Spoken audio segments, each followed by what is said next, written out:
আসসালামু আলাইকুম। রায়কা আল হোসেন স্বাগত জানাচ্ছি এনটিভি সন্ধ্যার খবরে।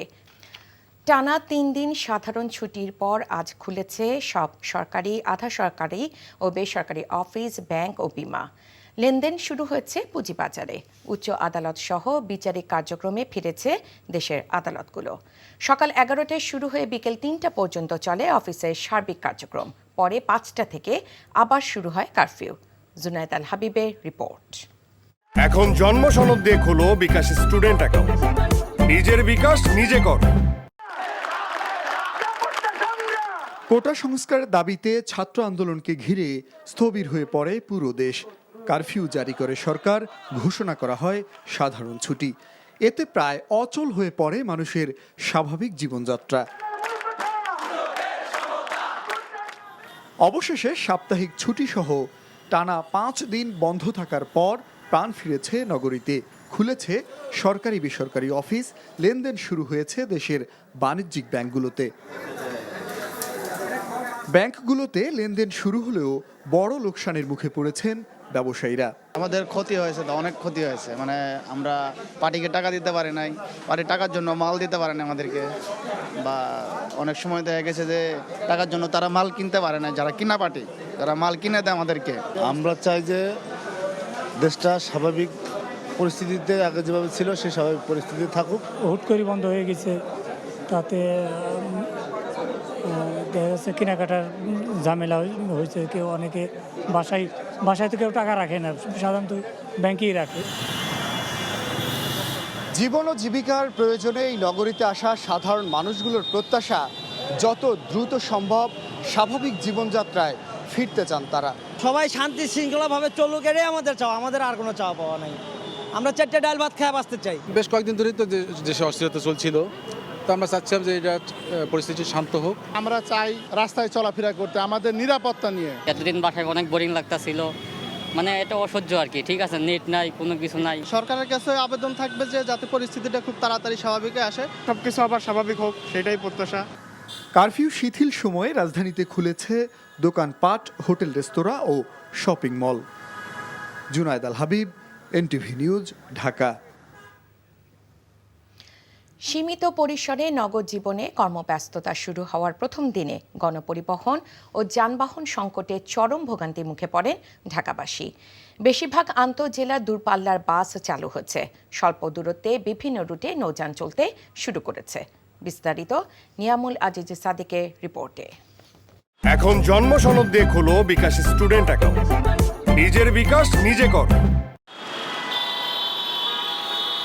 কারফিউ শিথিলের সময়সীমা শেষের আগেই বাড়িতে পৌঁছানোর তাড়া অফিস কর্মীদের। তাই ছুটির সময় শেষ হতে না হতেই রাজপথে মানুষের লম্বা সারি। যুদ্ধ করে গণপরিবহনে যারা ঠাঁই পেয়েছেন তাদের অবস্থাও বেসামাল। ইন্টারনেট বন্ধ, গাড়ি যাতায়াত বন্ধ, সীমিত করে দিচ্ছেন 5টা পর্যন্ত। এখন বাসে যেতে পারবো না, তার নিশ্চয়তা কে দিবে? এত বাজে অবস্থা, এর মধ্যে অফিস বুঝাই যাইতেছে। আবার মেট্রো রেল নাই, যাতায়াত আছে খুবই রাশ, অনেক বেশি জ্যাম ছিল। আমাদের বাসায় অফিসে পৌঁছাতেও বেশ লেট হয়েছে। তো এখন অনেকখানি হেঁটে রিক্সা করে বা এভাবেই যেতে হবে। ডিফিকাল্ট অনেক আসলে। এরই সঙ্গে যুক্ত হয়েছে যানজটের দীর্ঘ সারি। অনেক গুরুত্বপূর্ণ সড়কে একমুখী চলাচল যানজটকে আরও বাড়িয়ে তোলে। জ্যামের জন্য গাড়ি চালাতে পারতেছি না, অনেক টাইট লাগতেছে, খুব খারাপ লাগতেছে। আর সব দিক দিয়ে অনেক দিক দিয়ে রাস্তা কাট বদ্ধ। নারায়ণগঞ্জ থেকে আইছি, প্রচুর জ্যাম। আমার আর 2 ঘন্টা আগে হওয়ার কথা। রাস্তা কিছু কিছু বন্ধ, তো ঘুরে গাড়ি আমরা যে এইভাবে চালাইছি আর কি। রাজধানীর সাথে বেশিরভাগ জেলার দূরপাল্লার বাস চলাচল শুরু হয়। নৌ পরিবহন মন্ত্রী খালিদ মাহমুদ চৌধুরী জানিয়েছেন, স্বল্প দূরত্বে শুরু হয়েছে নৌ চলাচল। স্বল্প দূরত্বের যে সকল নৌযান সেগুলো ছেড়ে যাচ্ছে, এবং যাত্রীদের চাহিদা চিন্তা করে আমরা বরিশাল, ভোলা এই সকল রুটেও লঞ্চ ছাড়ার চিন্তা ভাবনা করছি। চাহিদা বিবেচনায় দূরপাল্লার নৌযান চলাচলও শুরু হবে বলে জানান তিনি। Niamul Aziz Sadiq, NTV news, Dhaka. সরকারের পদত্যাগ ছাড়া দেশে কোনো সংকটের সমাধান হবে না জানিয়ে বিএনপি মহাসচিব মির্জা ফখরুল ইসলাম আলমগীর বলেছেন, রাজনৈতিক সমাধান জরুরি। দলের চেয়ারপারসনের গুলশান কার্যালয়ে এক সংবাদ সম্মেলনে তিনি এসব কথা বলেন। বিএনপি মহাসচিব বলেন, পুলিশ, র্যাব, বিজিবি দিয়ে আন্দোলন দমন করে ছাত্রসহ সাধারণ মানুষকে হত্যার মধ্য দিয়ে সংকটের সমাধান হবে না। অতীতে স্বৈরাচারদেরও শেষ পরিণতি হয়নি উল্লেখ করে মির্জা ফখরুল বলেন, জনদৃষ্টি ভিন্ন দিকে নিতে সরকার বিএনপির ওপর সংঘাতের দায় চাপাতে চাইছে। তিনি বলেন, কোমলমতি শিক্ষার্থী এবং বিএনপি সহ গণহারে বিরোধী নেতাকর্মীদের গ্রেফতার করা হচ্ছে, সৃষ্টি করা হচ্ছে আতঙ্ক। আজকে জনগণের যে পুঞ্জীভূত ক্ষোভ তারই বহিঃপ্রকাশ হয়েছে আপনার এটার মধ্যে দিয়ে। হ্যাঁ, সাময়িকভাবে তারা সেটাকে আপনার সেনাবাহিনী নামিয়ে দমন পীড়ন করে, নির্যাতন নিপীড়ন করে তারা এটাকে হয়তো থামিয়ে দিতে পারে, কিন্তু এটা যদি রাজনৈতিক সমাধান না করে তাহলে কিন্তু এটা কখনোই সেই সমাধান হবে না। রাজনৈতিক সমাধানটা কি? নির্বাচন পদত্যাগ করতে হবে এবং আপনার নির্বাচন, একটা নিরপেক্ষ নির্বাচনের ব্যবস্থা করতে হবে। এই আন্দোলনে কতজন শহীদ হয়েছে সেটা হিসাব কিন্তু এখন পর্যন্ত আমরা পাইনি। সেটা হতে পারে যে আপনার ছাত্রদের তো বটেই, সেই সঙ্গে যদি পুলিশেরও থাকে সেটাও তাদের গভর্নমেন্ট এগুলো খুব স্পষ্ট করে সকলকে জনগণের সামনে তুলে ধরা উচিত। জাতির এই দুর্যোগে শেখ হাসিনার নেতৃত্বে মুক্তিযুদ্ধের পক্ষে শক্তিকে ঐক্যবদ্ধভাবে প্রতিরোধ গড়ে তোলার আহ্বান জানিয়েছেন আওয়ামী লীগ সাধারণ সম্পাদক ওবায়দুল কাদের। কোটা সংস্কার আন্দোলনকে কেন্দ্র করে ক্ষতিগ্রস্ত অসহায় দুস্থ মানুষের মাঝে খাদ্য সামগ্রী বিতরণকালে এই আহ্বান জানান তিনি। বলেন, বিটিভি ভবন, মেট্রো রেল, বিআরটিএ, সেতু ভবন সহ যেসব স্থাপনা সরকারের ভাবমূর্তিকে প্রশংসিত করেছে সেগুলো ভাঙচুর এবং আগুন দিয়ে পুড়িয়ে দেওয়া হচ্ছে। আর এই ধ্বংসযজ্ঞ এবং সহিংসতার পক্ষে বিএনপি মহাসচিব কথা বলছেন এমন অভিযোগ করে মির্জা ফখরুলের সাম্প্রতিক বক্তব্যের সমালোচনা করেন আওয়ামী লীগ সাধারণ সম্পাদক। জানান, অগ্নিকাণ্ড এবং ভাঙচুরের ঘটনায় যে ক্ষতি হয়েছে তাতে নতুন যন্ত্রপাতি কিনেও আগামী 1 বছরে মেট্রো রেল সচল করা কঠিন হয়ে পড়বে। যারা মুক্তিযুদ্ধে স্বাধীনতার আদর্শে বিশ্বাস করেন, গণতন্ত্রে বিশ্বাস করেন, তাদের আমরা ঐক্যবদ্ধ হওয়ার আহ্বান জানাচ্ছি। জাতির দুর্যোগে শেখ হাসিনাই, বঙ্গবন্ধুর কন্যাই আমাদের বিশ্বস্ত ঠিকানা। এ আগুন সন্ত্রাস বিএনপি জামাতের এই তাণ্ডবের বিরুদ্ধে ঐক্যবদ্ধ প্রতিরোধের কোনো বিকল্প নেই। দেশ জুড়ে পাশবিকতা ও তাণ্ডবের চিত্র গণমাধ্যমে তুলে ধরার আহ্বান জানিয়েছেন প্রধানমন্ত্রী শেখ হাসিনা। বিকেলে প্রধানমন্ত্রীর কার্যালয়ে এডিটর্স গিল্ডের সাংবাদিক নেতাদের সাথে বৈঠকে তিনি একথা বলেন। এই যে লোক চলে আসা, এরা ঢাকা ঠিক বাইরের পেরিফেরিতে থেকে ওই এক জায়গা থেকে যারা যে দিক থেকে আসছে, এবং সমস্ত বাংলাদেশ থেকে এই শিবির, জামাত এরা কিন্তু ঢুকে আসছে, সাথে সাথে ছাত্র দলেরও ক্যাডাররা কিন্তু সক্রিয় ছিল, কারণ যতগুলি ঘটনা ঘটছে এরাও কিন্তু সম্পৃক্ত। তখনও কোনো লাশ পড়ে নাই, কিন্তু স্টেট ডিপার্টমেন্টের বক্তব্য এসে গেল যে 2টি লাশ পড়েছে। তো লাশের খবর তাদের কে দিল? তাহলে লাশ ফেলার নির্দেশটা কে দিয়েছিল? যে যারা এই ধরনের দেশের সর্বনাশটা করলো, যারা আজকে গণমানুষের আর্থসামাজিক উন্নতির জন্য, তাদের আয় বৃদ্ধি, তাদের চলাচল সুন্দর, তাদের জীবন মান উন্নত করবার জন্য যতগুলি স্থাপনা তৈরি করেছে সবগুলিতেই তারা আঘাত করেছে, সবগুলি তারা ভেঙে দিয়েছে। তাহলে ক্ষতিটা কার? নিশ্চয়ই জনগণের। এখানে তো জনগণকেই রুখে দাঁড়াতে হবে। এই সন্ত্রাসের বিরুদ্ধে, জঙ্গিবাদের বিরুদ্ধে জনগণকেই সোচ্চার হতে হবে, কারণ এরা তো কোনোদিনই কোনো দেশে তো ভালো কিছু করতে পারেনি। বাবা মা ভাই বোন সবাইকে মারার পরেও আমি ফিরে এসেছি কেন? ওই গরিব দুঃখী মানুষের জন্য, সাধারণ মানুষের জন্য। আর আমরা স্বাধীনতা এনেছি, সেই স্বাধীনতা তো বিফল হতে পারবে না। অন্তত আমার দেশের মানুষ মাথা উঁচু করে বিশ্বে চলবে, আমি সবসময় সেটাই চেয়েছি। এবং আমি যে কথা দিয়েছি সে কথা আমি রেখেছি, আমি তা করতে পেরেছি। আজকে কেউ কুড়ে ঘরে বাস করে না। আবার কতগুলি রক্ত ঝরলো, যেটা কখনো আমার কাম্য ছিল না।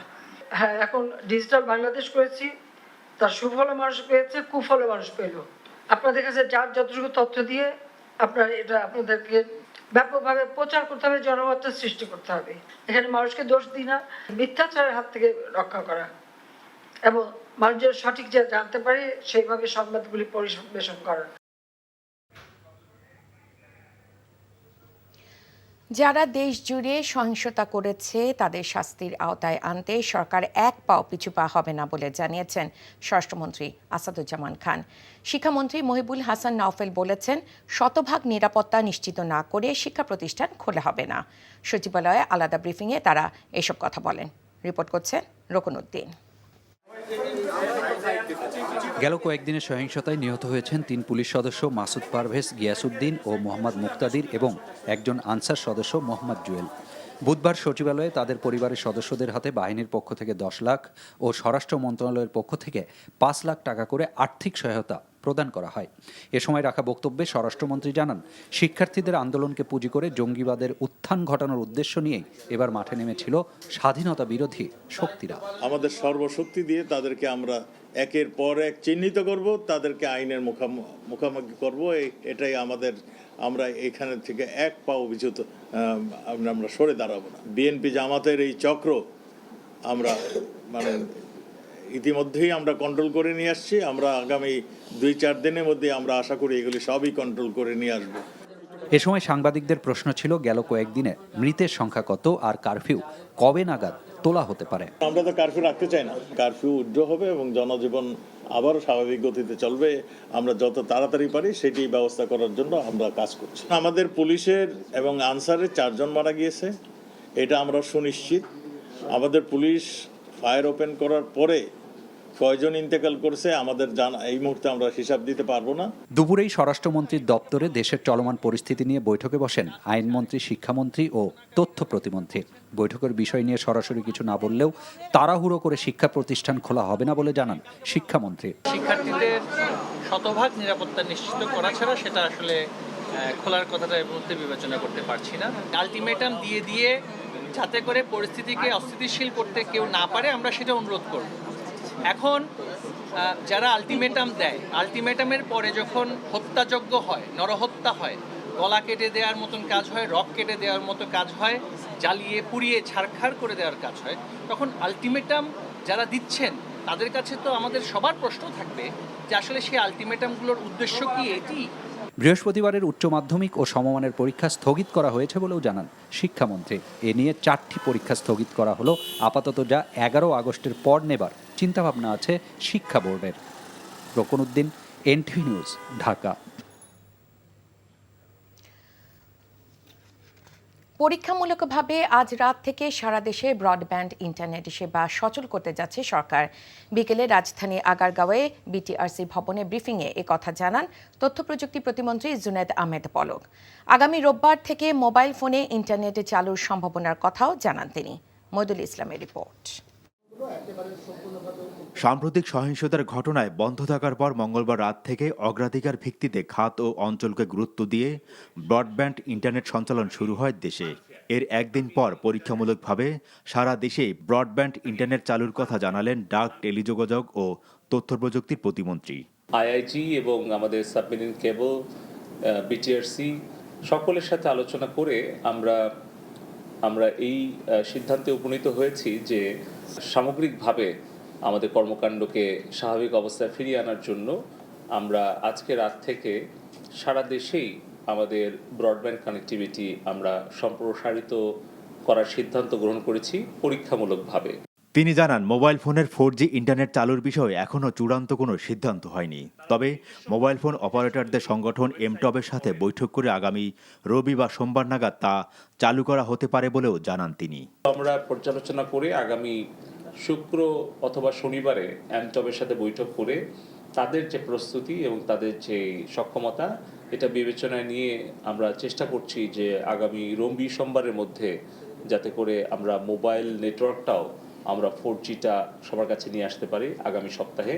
তার জন্য আমরা প্রচেষ্টা চালাচ্ছি। প্রতিমন্ত্রী আরও জানান, ফেসবুক, ইউটিউব সহ সামাজিক যোগাযোগ মাধ্যম কবে নাগাদ পুরোপুরি দেশের মানুষ ব্যবহার করতে পারবেন সে বিষয়ে ওইসব প্রতিষ্ঠানের সাথে আলোচনার ভিত্তিতে সিদ্ধান্ত নেওয়া হবে। মইদুল ইসলাম, এনটিভি নিউজ, ঢাকা।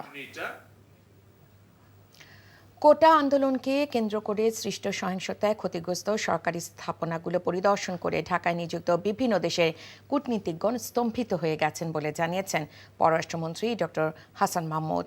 কূটনীতিকদের পরিদর্শন শেষে রাষ্ট্রীয় অতিথি ভবন পদ্মায় ব্রিফিংয়ে তিনি একথা জানান। পররাষ্ট্র মন্ত্রণালয়ের তত্ত্বাবধানে ঢাকায় নিযুক্ত 49টি মিশনের প্রতিনিধি ও 23টি দেশের রাষ্ট্রদূতগণ এসব স্থাপনা পরিদর্শন করেন। মিরপুর 10 নম্বরে ক্ষতিগ্রস্ত মেট্রো রেল স্টেশন, বনানী সেতু ভবন, মহাখালী পুরনো স্বাস্থ্য অধিদপ্তর এবং রামপুরায় বিটিভি ভবন পরিদর্শন করেন বিদেশি কূটনীতিকগণ।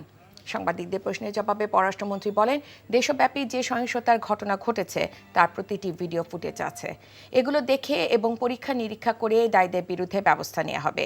আরব আমিরাত বাংলাদেশে ভিসা দেয়া বন্ধ করে দিয়েছে। কিছু গণমাধ্যমে প্রচারিত এমন সংবাদ সত্য নয় বলে জানিয়েছেন ডক্টর হাসান মাহমুদ।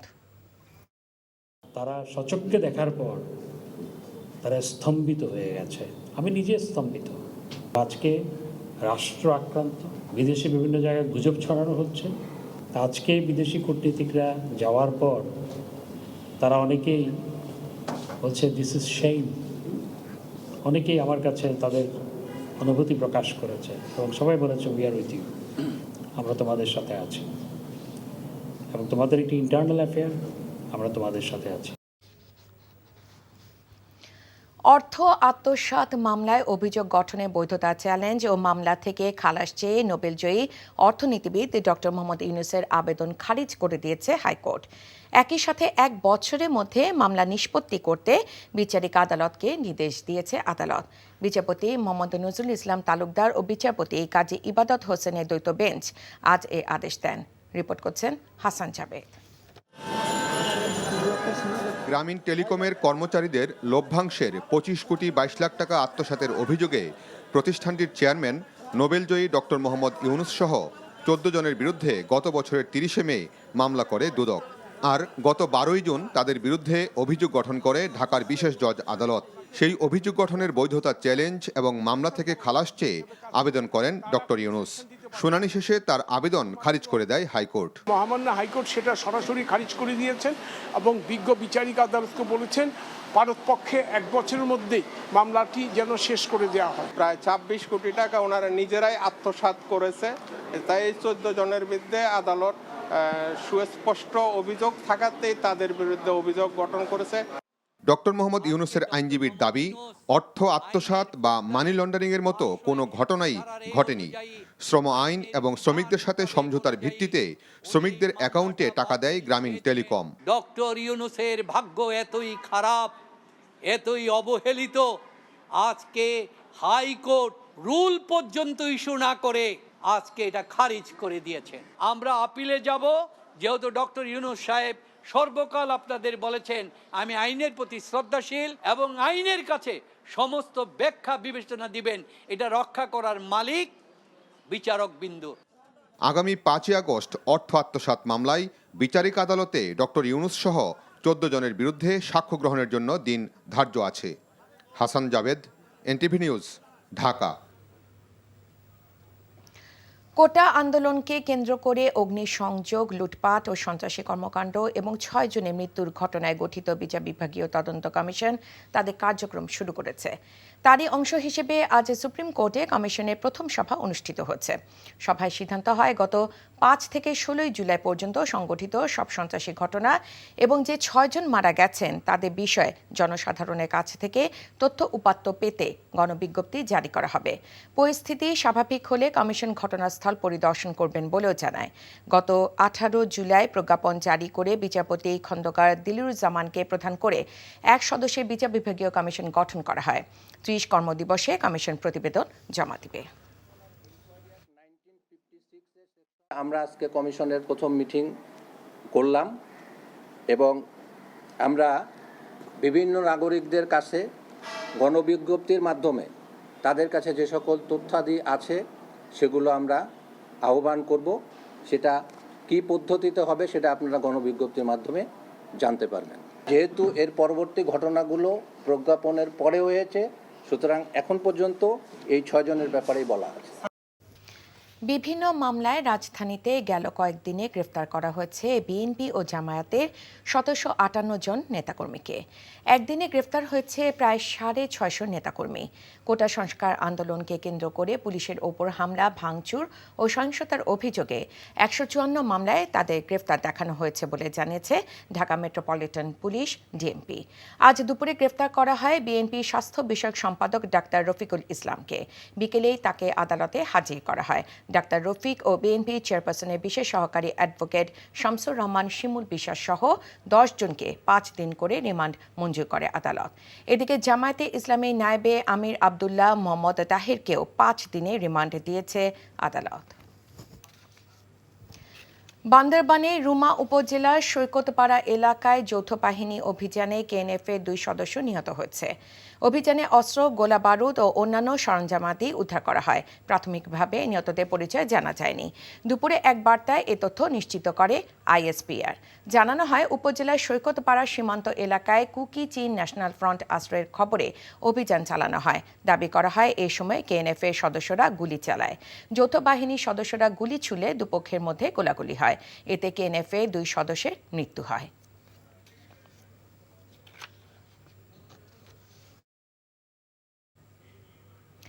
সেনাবাহিনীর প্রধান ওয়াকারুজ্জামান বলেছেন, দেশের পরিস্থিতি স্বাভাবিক হয়ে এসেছে। সেনাবাহিনীকে আরও অল্প কিছুদিন জানমালের নিরাপত্তার দায়িত্বে থাকতে হবে। সকালে শেরপুর শহীদ মুক্তিযোদ্ধা স্মৃতি স্টেডিয়ামে স্থাপিত সেনা ক্যাম্প পরিদর্শনকালে এসব কথা বলেন তিনি। পরে দুপুরে বিক্ষোভকারীদের হামলায় ক্ষতিগ্রস্ত নরসিংদী জেলা কারাগারে যান সেনাপ্রধান। এ সময় কারাগারের অস্ত্রাগার সহ কারখানার বিভিন্ন স্থান পরিদর্শন করেন তিনি। সেনাপ্রধানের আগমন উপলক্ষে কারাগার এলাকায় নিরাপত্তা জোরদার করা হয়। ওয়াইল্ড কার্ড নয়, নিজের যোগ্যতায় এবারের অলিম্পিকে সরাসরি অংশগ্রহণ করছেন বাংলাদেশি আর্চার সাগর ইসলাম। প্যারিস অলিম্পিকে দেশে বড় ভরসা তিনি। উদ্বোধনী দিনে মার্চ পাস্টে বাংলাদেশের পতাকা বহনের সম্মানটা সাগরকে দিয়েছে বিওএ। সাম্প্রতিক সাফল্যের ধারাবাহিকতা বজায় থাকলে প্যারিসে পদক জয় সম্ভব মনে করেন এই আর্চার। মমিনুর রিপনের রিপোর্ট। 2024 ফাইনাল ওয়ার্ল্ড কোটা টুর্নামেন্টে রিকার্ভ পুরুষ এককে রূপা জিতে সরাসরি অলিম্পিকে খেলার যোগ্যতা অর্জন করেন সাগর ইসলাম।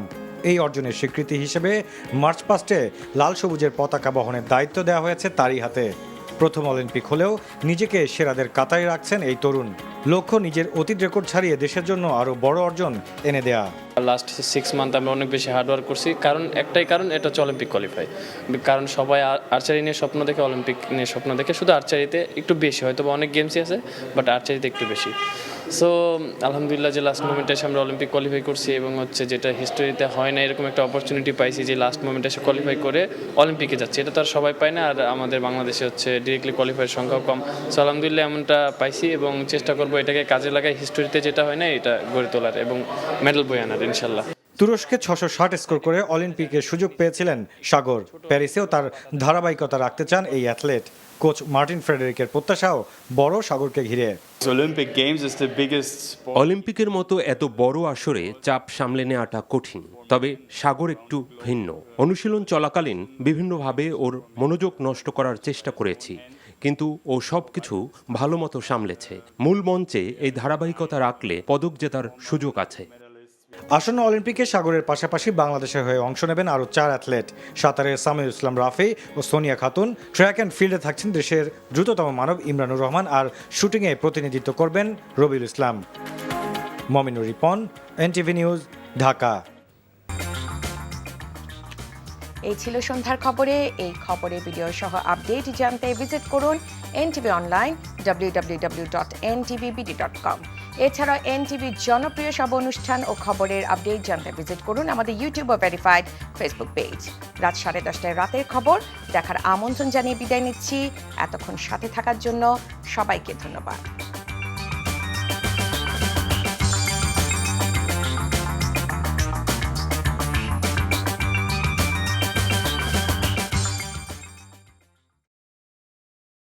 এখন জন্ম সনদ দিয়ে খোলো বিকাশ স্টুডেন্ট অ্যাকাউন্ট। নিজের বিকাশ নিজে কর।